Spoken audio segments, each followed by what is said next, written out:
सर्वकारेषु सर्वदा ॐ वासुदेवं ऋषिकेशं वामनं जलसायिनां जनार्दनं हरिकृष्णं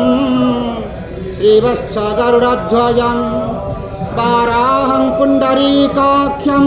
नृसिंहं नरकान्तकम् अव्यक्तं शाश्वतं विष्णु आनन्दम् अजमं व्ययम् वेतारं यज्ञपुरुषं यज्ञेहं यज्ञवाहकम् चक्रपाणि गदापाणि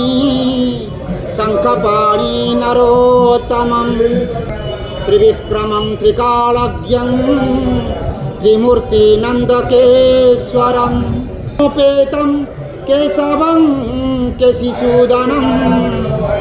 वरेण्यं वरदा विष्णु आनन्दं वसुदेवकं जुगिना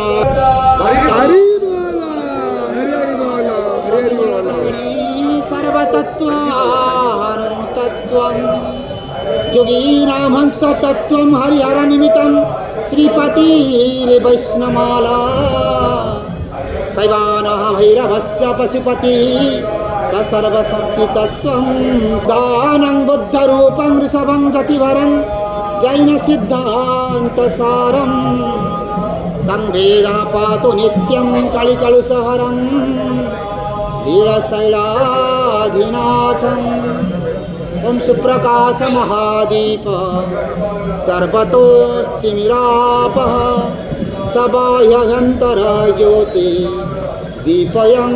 प्रतिगुह्यताम् ॐ नारायणं परं ब्रह्मं